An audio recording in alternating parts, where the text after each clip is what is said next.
Roadfly.com, the internet's best resource for buyers, sellers, and owners like you.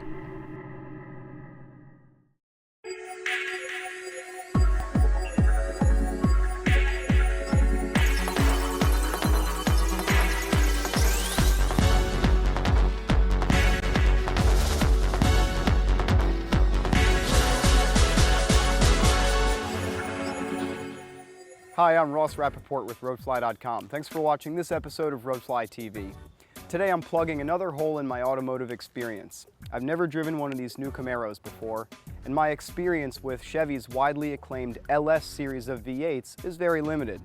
So I was pretty jazzed to find out that Chevy was sending us this car, which is currently the most expensive Camaro you can buy. Right off the bat, I got pretty excited. This car is a manual. Automatic Camaro SS's come with what's called the L99, a V8 that makes only 400 horsepower. This car comes with the LS3, which makes 426 horsepower at 5,900 RPM and 420 pound-feet of torque at 4,600 RPM. That's a beastly output right there, but it's a little peakier than I expected out of something that displaces 6.2 liters. The Camaro's interior is very nicely done, with great fit and finish on all materials and a high quality look and feel for all buttons and switches.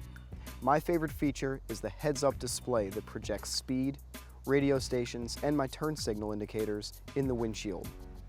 The convertible top is easy to operate and goes up or down in right around 20 seconds.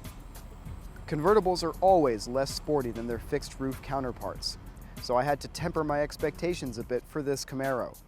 Cutting the roof off of a car usually adds weight in the form of a convertible top mechanism and the additional bracing required to make up for the loss in chassis strength.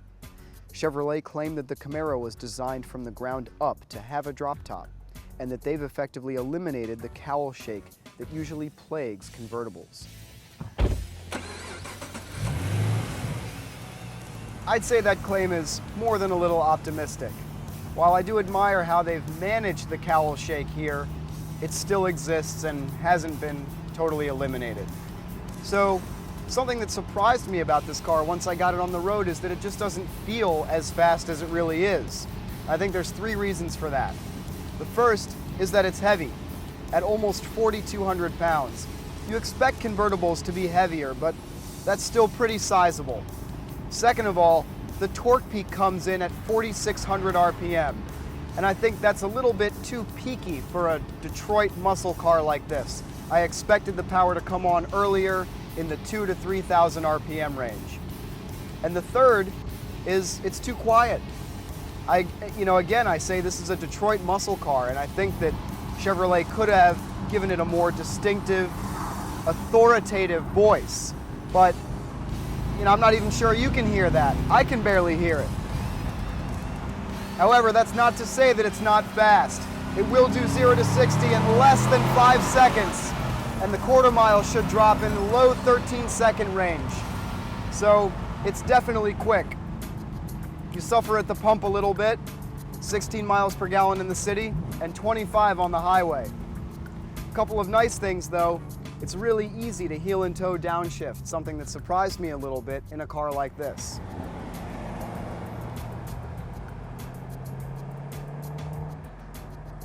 I must admit I'm not the world's biggest muscle car fan, but if that's what you want in 2011, our test car with the 2SS package will set you back a little bit less than $42,000. I'll be honest, I don't have very much recent experience with this car's direct competitors, but even without that, I think that Chevrolet could afford to unleash this car a little bit. There's an awesome motor in here, totally awesome, and I think that the rest of the package needs a little more testosterone to match. I'm Ross Rappaport. Thanks for watching this episode of Roadfly TV.